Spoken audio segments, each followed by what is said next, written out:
Почитувани колеги, благодарам за присуството на денешната пресконференција на ВМРО ДПМН. Стефчо Јакимовски повторно е фатен во криминал. Стефчо Јакимовски покрај другото е собственик на фирмата KIT Consulting, ДОО Скопје со седиште во општина Карпаш.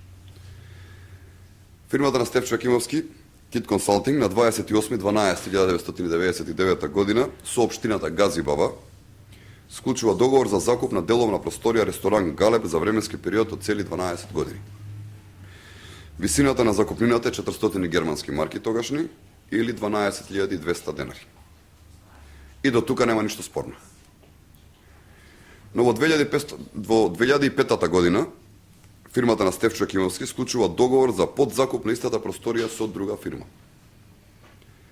Деловниот објект, кој што е во собственост на општина Газибаба, кој претходно Стефчо Јакимовски го закупува за 12.000 денари, сега го рента на друга фирма за 36.340 денари или за 24.000 денари поскапо.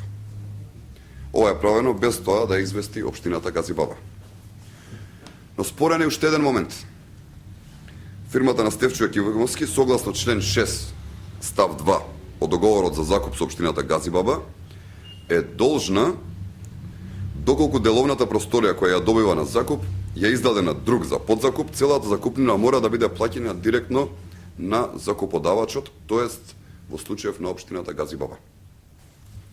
Ова е фактура за исплата на закупнината, од која јасно може да се види дека фирмата на која Стефчо Јакимовски и го дава деловниот простор на подзакуп, закупнината ја плаќа директно на фирмата KIT Consulting, односно фирмата на Стефчо Јакимовски, што е апсолутно спротивно на договорот за закуп. Тоа значи дека наместо средствата за закупнината согласно договорот да припаднат во касата на општина Газибаба, одат директно во џебот на Стефчо Јакимовски.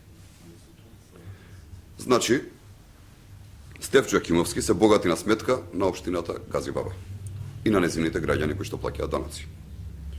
Почитувани, веќе не се знае кој поред скандал се поврзува за името на Стефчо Јакимовски, првиот човек на СДСМ на град Скопје. Овој случај, кој го презентиравме на јавноста, е уште еден пример како кадрите на Социјалдемократскиот сојуз се богатат за сметка на граѓаните. Ова е уште еден пример на добро смислена бизнис делка, а кој што ги имаше премногу во периодот на транзицијата.